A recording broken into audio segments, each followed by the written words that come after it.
अच्छा, ऐसा धोखा हमारे साथ किया, भोगोगे तुम। ये जो निकलता है ना भोगोगे, ये अकाट्य होता है।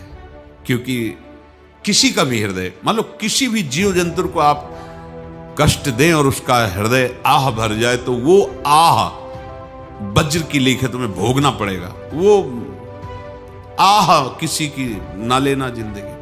कोई ऐसा कोई आह भर करके कह दिया तुम समर्थ हो, हम तो कुछ कर नहीं सकते, वो अंदर से दुखी, फिर तुम्हारी सामर्थ्य काम नहीं करेगी, मिट्टी में मिला देगी। ऐसा नहीं कि आप जो कर रहे हैं कोई देख नहीं रहा, कोई हिसाब किताब नहीं, जो कर रहे हैं अवश्य में भोक्तव्यम, बहुत सावधान।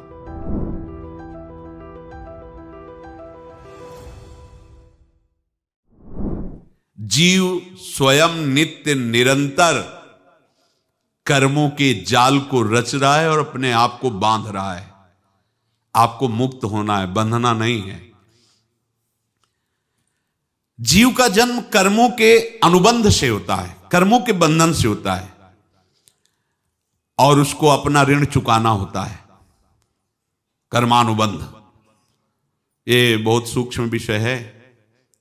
जैसे आप जिस परिवार में जन्म लिए हैं, तो उस परिवार के लोगों से आपका ऋण है, इसलिए उसी परिवार में आप आए हैं। और ऋणानुबंध उसको बिना चुकाए या बिना वसूल किए आप वहां से जाएंगे नहीं। आपको लेना है तो वसूल करना है, और देना है तो चुकाना है। ये पूर्व के जन्मों से निश्चित किया गया है। जैसे किसी के यहां पुत्र हुआ, जन्म से ही पैसा खर्चा शुरू हुआ, जो बड़ा हुआ तो उद्दंडता के द्वारा मार पूरे परिवार को क्लेश पर क्लेश देता चला जा रहा है। ये तुम्हारे कर्म का फल है। या ऐसे शक्तिहीन बुद्धिहीन ऐसे पागल पूरे जीवन सेवा करो, तुमसे अपना हिसाब चुकाने के लिए वो आया है। अब परिवार के जो सदस्य जुड़े आके, मतलब पत्नी आते ही पूरी हृदय में आनंद, परिवार में आनंद, और जीवन भर वो आनंद ही सुख देने के लिए उसका जन्म हुआ। वो अपना ऋणानुबंध मुक्त, और आते ही भयंकर क्लेश खड़ा कर दिया, बीच में दीवाल और झगड़ा वैसा, फिर अतरे दिन मारपीट शुरू, कलह अशांति, पूरा जीवन नरक हिसाब करने आए। यहां ऋण चुकाए बिना कोई जा नहीं सकता, ऋण चुकाना पड़ेगा। किसी का ऋण वसूल करना है तो किसी को ऋण चुकाना है, दोनों काम करने होते हैं। अनेक जन्मों में अनेक लोगों के साथ हमने जो बर्ताव किए हैं, अच्छे या बुरे, वो होंगे। अब किसी आदमी को हम जानते नहीं, अचानक मिला, अचानक टक्कर लगा और मार पीट गाली गुप्ता सब कर दिया, चुपचाप सह लो। क्यों? ये आपका हिसाब है, पूर्व का हिसाब। हमारा उससे कोई द्वेष नहीं, कोई संकल्प नहीं। अचानक घटना घटी और हमसे द्वेष करने लगा, हमें पीटने लगा, हमें गालियां दे, ये हिसाब है, चुपचाप सह जाओ। अपने घर का भाई ही भारी दुश्मन बन गया और क्लेश दे, हिसाब है। एक प्रभुदत्त ब्रह्मचारी जी की वाणी में पढ़ा था, एक महात्मा जी भ्रमण करते थे, तो उस समय असरफियां चलती थी, मोहरे असरफियां, तो उनको भेंट में देते लोग। तो या तो ठाकुर सेवा में लगे तत्काल, या संत सेवा में तत्काल लगे, उसका संग्रह करके डोलना ये ठीक नहीं है बैरागी के लिए, सिद्धांत में ये ठीक नहीं है। तो जब 2, 4, 6, 8 ऐसे मोहरे हुई, तो उन्होंने विचार किया कि और भ्रमण करके जब काफी मोहरे हो जाएंगी तो प्रयागराज में जब कुंभ पड़ता है, एक बार पूरे सब अखाड़े के संतों को, अलग अलग संप्रदाय सब संतों को बुलाएंगे और सबको पवाएंगे। अब साधु है तो यही विचार करेगा, और क्या विचार करेगा। तो उन्होंने ऐसे डंडा बनवाया, बेंत, जो ऊपर से चूड़ीदार और भीतर पोला, और मोहरे उसमें डालते गए। और भ्रमण, जहां जहां श्रद्धालु भगत सबके यहां जाना और इच्छा रखना कि एक मोहर तो दे दे दक्षिणा में। कामना कोई भी हो वो बांधती ही है, ध्यान रखना। इसीलिए प्रभु जो चाहे वो करे, अपनी चाह नहीं रखनी चाहिए, अपनी चाह प्रभु की चाह में मिला देनी चाहिए। धीरे धीरे वो छड़ी भर गई। भ्रमण करने वाले महात्मा चूड़ी लगाई, इंतजार करते रहे। जब प्रयाग का कुंभ पड़ा तो चले। तो रास्ते में एक गांव में पूछा जाता है, जैसे कहीं रुको कि कोई श्रद्धालु ऐसा है जो संत सेवी है। तो कुछ लोगों ने बताया, हाँ एक परिवार है बहुत संत सेवी है और आपको मिलाते हैं उनसे। आइए महाराज, घर में रुका। खूब अच्छा हलवा पूड़ी पवाया और जो घर के मालिक थे चरण दबाए।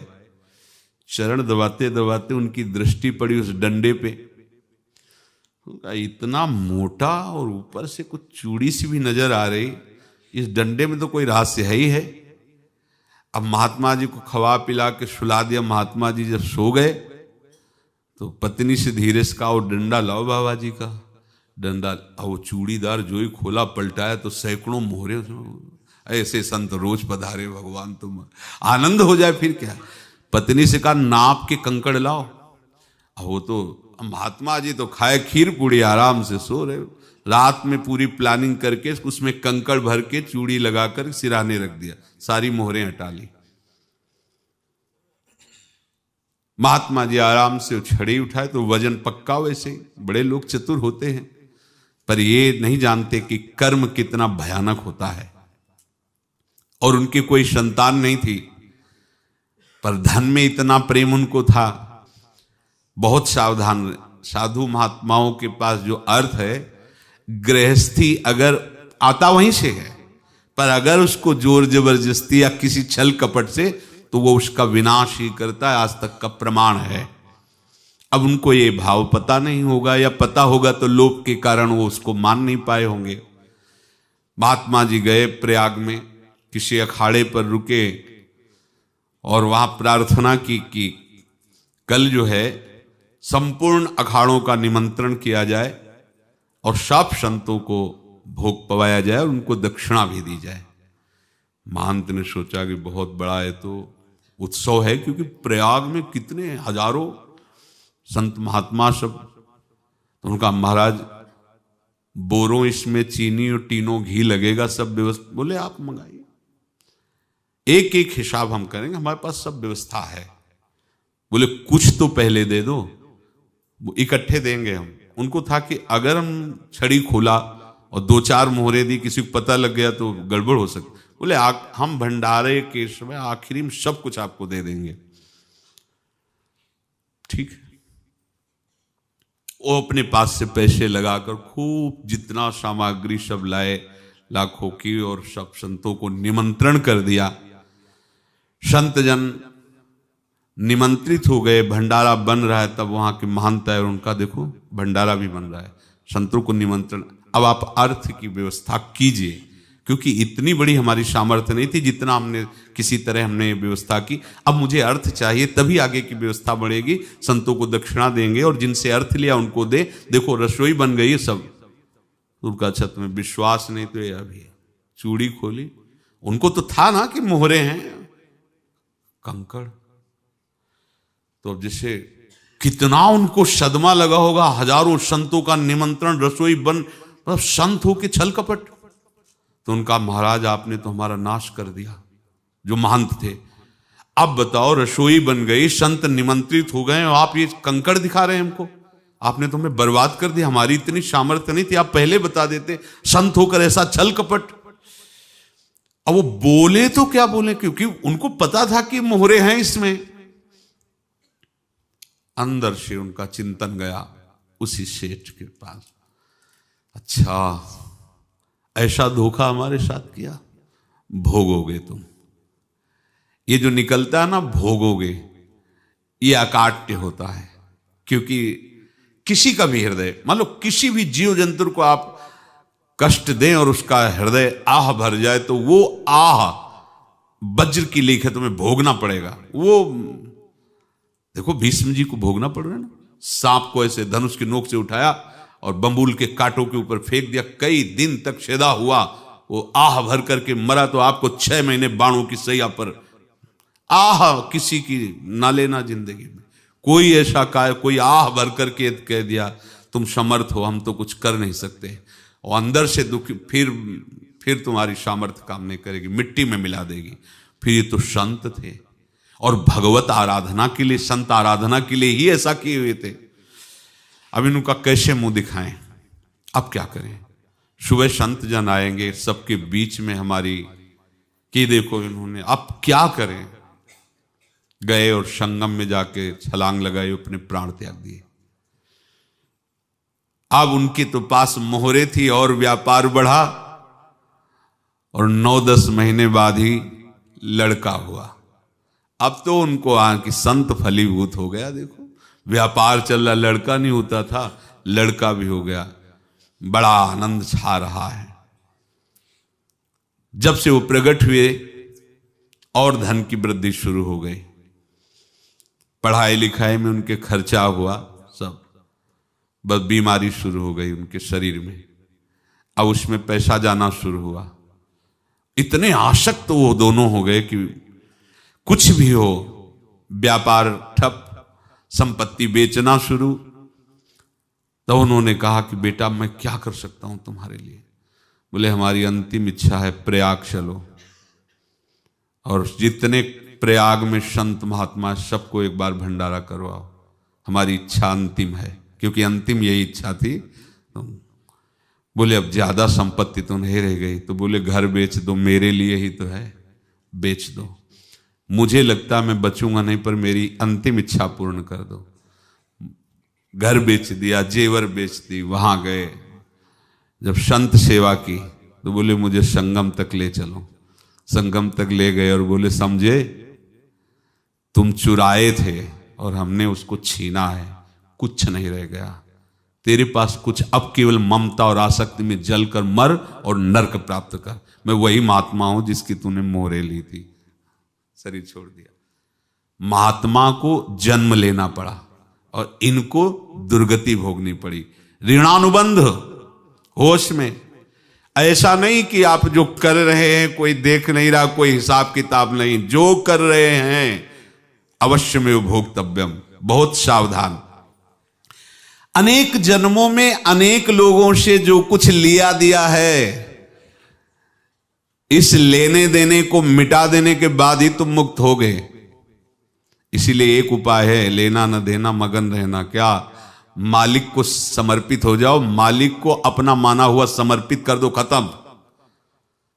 अहम त्वाम स्वरूपापेभ्यो मोक्षयिष्यामि, सब खत्म। आगे पीछे लेना देना सब खत्म। एकादश स्कंद में भगवान श्री कृष्णचंद्र जी ने कहा जो मेरे चरणों का आश्रय लेकर भक्त मेरा भक्ति करता है, उसके पितृ ऋण, मातृ ऋण, देव ऋण, ऋषि ऋण, सब ऋणों से मैं मुक्त कर देता हूं। बस यही एक उपाय है जो इसके बंद करने का उपाय भक्तों के लिए है। वो यही है, भगवान की शरण में होकर अपना माना हुआ पूरा भगवान के अर्पित कर दो। अर्पित करने का तात्पर्य उसमें अहम हटा दो। तो दियम वस्तु गोविंदम तुभ्यमेव समर्पये। जिनसे तुमने सेवा करवाई है उनकी सेवा करनी पड़ेगी। जिनसे तुमने जो कुछ लिया है उनको देना पड़ेगा। ये लेने देने का व्यापार जब तक समाप्त नहीं होगा तब तक तुम्हारा जन्म मरण चलता रहेगा। अब आपको यहां समझना है, यदि आपसे किसी ने पैसे लिए बेईमानी करके नहीं दे रहा है तो आप उसको गाली मत दीजिए। आपने बेईमानी की थी इसलिए आपकी बेईमानी हुई है, ले गया, कोई बात नहीं है, बंधन से मुक्त हुए। जो बोझा था चला गया। उसको ऐसा ना देखे कि ये बेईमान हमारे रुपए मार लिए, अब जो कुछ होगा देखेंगे। अगर आप आगे नया कुछ करते हैं तो फिर आगे का हिसाब आपको भोगना पड़ेगा, ध्यान रखना। ऐसा नहीं है कि आपको भोगना नहीं पड़ेगा। एक ही उपाय है कि अब जो शरीर धारण किए इसी में जो भोग ले, आगे ना होना चाहिए। तो क्या करे? सर्वतो भावेन भगवान की शरण ले ले। ये तो सर्वाणि कर्माणि मयि सन्न्यस्य मत्पराहा अनन्ये नैव योगेन माम ध्यायन्तु उपासते तेषामहं समुद्धर्ता मृत्यु संसार से। ये बड़ा कठिन है पार होना, कोई छोटी मोटी बात है। एक महात्मा बाल्यावस्था से भजन करते थे, शालिग्राम भगवान पास रखते थे और उन्हीं की आराधना करके बस पाठ नाम जप और भ्रमण करते थे। यौवन अवस्था थी, गंगा जी के किनारे अपने ठाकुर को विराजमान करके स्नान करने के लिए कपड़ा ही उतार रहे थे कि 90 लोग आ गए, भाला तलवार सब ले, मारो मारो इसको मारो, घेर लिया। तो उन्होंने हाथ जोड़कर कहा हमने क्या अपराध किया, कोई सुन ही नहीं रहा। तो उन्होंने कहा मार तो डालोगे ही आप 90 लोग, हम कोई अस्त्र शस्त्र तो लिए नहीं, एक बार हमें गंगा में डुबकी लगा देने दो और अपने ठाकुर को स्नान करा देने दो, फिर इसके बाद आप मार देना। भगवत इच्छा से वो लोग रुक गए, स्नान किया और अंदर से प्रार्थना की, प्रभु ये क्या लीला है आपकी, आपके सिवा मेरा कोई है नहीं और ये मुझे मारना चाहते हैं। तो भगवान ने जानते हो क्या कहा उनके अंतर में, तुम मेरे में ध्यानस्थ हो करके शरीर को छोड़ो, ये लोग मारेंगे। ये मेरे भजन का फल है कि तुम्हें 90 जन्म नहीं लेना पड़ेगा, एक ही जन्म में 90 मिलके, तुमने 90 हिंसा की थी पूर्व में, तो तुम्हें 90 बार जन्म लेना होता और एक एक करके मारते। ये मेरे भजन का प्रताप है कि एक बार में ही 90 का हिसाब हो जाएगा। तुम आंख मूंदो, मेरे ध्यान में मगन रहो, मेरे प्रताप से तुम्हें कोई चोट नहीं होगी और स्वाभाविक मूर्छा अवस्था में प्राण तुम्हारे छूट जाए। ऐसा ही हुआ, ऐसा हुआ। तो ये बात समझ लो कि ये जो कर्मानुबंध है, ऋणानुबंध है। आप देखो, अगर शाप महात्माओं ने दिया कि तुम्हारे वंश का इससे विनाश होगा, तो भगवान भी परम धाम जा रहे तो उसी कील से, बाण की नोक में जो मछली लील गई थी छोटा कण, उसी से की नोक बनाई और उसी नोक को प्रहार किया, भगवान के श्री चरण में वही बाण की नोक लगी और भगवान ने स्वीकार किया ना। भगवान का बड़ा लीला विचित्र है। अगर छुप करके उधर रामावतार में बात, तो इधर ऐसे स्वीकार किया है भगवान ने। ऐसा कहीं नहीं दिखा है कि मैं भगवान हूं तो मैं अपने लिए, ऐसा नहीं दिखा है। नारद जी का हित किया पर नारद जी ने शाप दिया तो भगवान ने स्वीकार किया। बंदरों ने ही सहायता की, जैसा बोले थे वैसा। ये लीला इस शरीर में भोगनी पड़ेगी। हाँ, ज्यादा को कम में भुगता देंगे, पर अब अगला शरीर ना मिले इसके लिए सर्वतो भावेन भगवान के आश्रित हो जाए। जैसे आपने दुकान फैला रखी है तो उसमें दो काम होते हैं, लेना और देना। किसी को उधार दिया है तो हमें उसे लेना है, और कोई नगद देकर सामान ले रहा है तो उसे सामान देना है, या उधार लिया है तो हमें उधार देना है। अब अगर दुकान बंद करनी है तो तुम्हें देने वालों पर जोर देना है, लेने वालों पर जोर नहीं। लेने वाला तो जाओ हम क्षमा किया, समर्पित किया, हमारा कोई संबंध नहीं, खत्म हो जाए, वो खुशी हो जाएगा। लेकिन देने वाला तुम अगर दुकान भी उठा दोगे तो जहां भी रहोगे तुम्हारे पास वो आएगा, लाइए हमारा।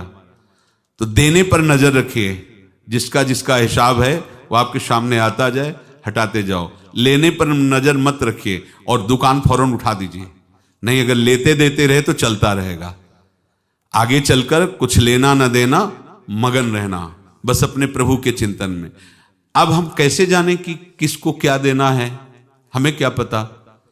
तो हम पूरा हिसाब जिनको पता है उनको दे देते हैं, समझ रहे हो, उनको पता है क्या लेना है क्या देना है, तो इनके पास पहुंच गए, सरकारी हिसाब से सब बराबर कर देंगे। हमको अपनी जिम्मेवारी इनकी चरणों में समर्पित कर देना है, तभी हम जीवन मुक्त होंगे। ये रहस्य की बात है। प्रभु कह रहे हैं यस्य सर्वे समारंभाः काम संकल्प वर्जिताः ज्ञानाग्नि दग्ध कर्माणं तमाहु पंडितम बुधाः। जिसके संपूर्ण कर्मों के आरंभ संकल्प और कामना से रहित हैं, तथा जिसके संपूर्ण कर्म ज्ञान रूपी अग्नि से जल गए हैं, उसको ज्ञानी जन भी पंडित कहते हैं, बुद्धिमान कहते हैं। पूज्य श्री भाई जी महाराज कह रहे हैं, जैसे वहां ज्ञानाग्नि से दग्ध कह रहे हैं, तो अपने वृंदावन वासियों का प्रेमाग्नि से सब कर्म संस्कार दग्न होते हैं। जिस समय आपके हृदय में भगवत प्रेम का प्रादुर्भाव होगा तो लेश मात्र कभी तुम्हें दुख नहीं भोगना पड़ेगा। प्रेम का प्रादुर्भाव होते ही दुख का नाश हो जाता है, महासुख। जब प्रेम का प्रादुर्भाव होगा तो समस्त पाप भस्म हो जाते हैं, अशांति नष्ट हो जाती है, संसार ज्वाला स्पर्श भी नहीं कर सकती है।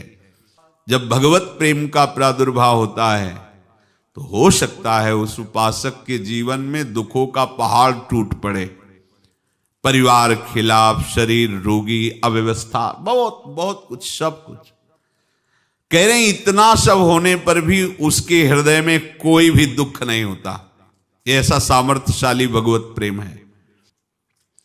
भगवान के चरणारविंद का जिसके हृदय में प्रेम है, भारी से भारी दुख भी उनको विचलित नहीं कर सकता।